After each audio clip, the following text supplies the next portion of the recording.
Nos vamos a despedir con imágenes que nos deja el mes de mayo. Dicen que es el mes de las flores por excelencia. A media legua de Zaragoza se encuentra uno de los jardines de rosas más impresionantes de España. Su dueño, un jubilado de 80 años, lleva casi medio siglo recopilando un sinfín de variedades, algunas únicas en el mundo. Con ellas les decimos hoy hasta mañana. Qué relajados nos encontramos aquí con Julio, de 80 años, que tiene uno de los huertos más especiales de España. ¿Por qué es especial, Julio?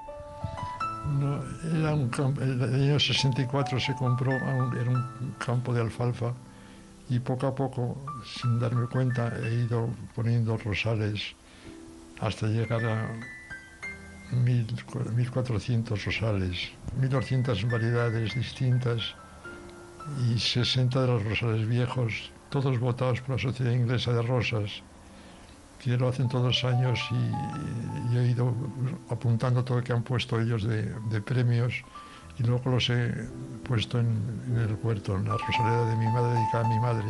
Con mucho cuidado y con mucha dedicación, porque usted habrá pasado aquí horas y horas. Sí, y realmente mi vida es esta, donde estoy siempre aquí, donde he estado siempre aquí. Pues si le parece, Julio, vamos a ver esas 60 rosas que tiene tan especiales. De acuerdo, vamos pues. Tenemos la parte central dedicado a Nina, que es su madre.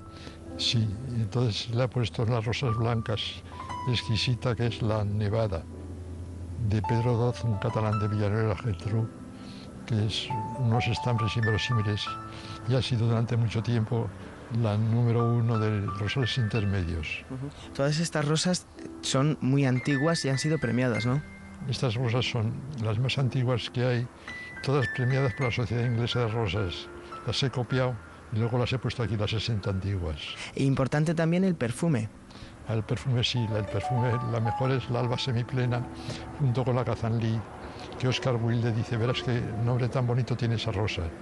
Y es Damascena trigintipétala. Y en 1000 kilos de pétalos da 1 kilo de esencia, por eso es tan difícil de...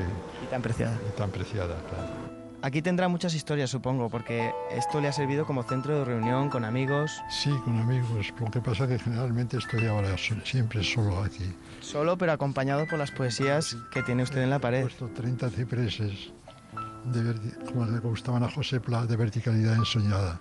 Y entre cada ciprés está lleno de poemas de los más prestigiosos, vamos, poetas que hay. Y semejante huerto, Julio, necesitará mucho cuidado.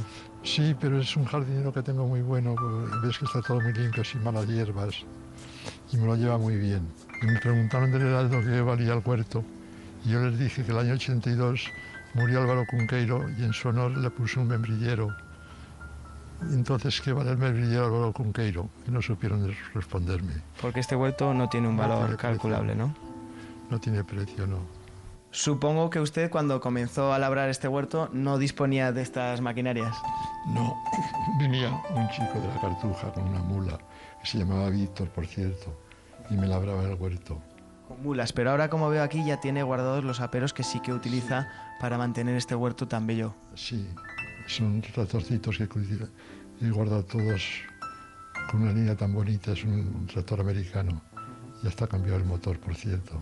Y lo que también tiene muy cuidado, muy organizado, es este organigrama en el que tiene puestas todas las variedades de rosas del huerto. Ahí están puestas las 1400 rosales. De los 1400, 1200 son variedades distantes, con las 60 rosas antiguas, que es lo más importante que tengo. Entre ellas algunas de más de 1000 años. Y una de ellas, la Rosa Mundi, que es contemporánea de Cristo, como lo dice Plinio el Viejo. La más antigua que usted tiene. Más antigua, con muchos años, pero que siguen oliendo muy bien. Sigue oliendo muy bien, sí.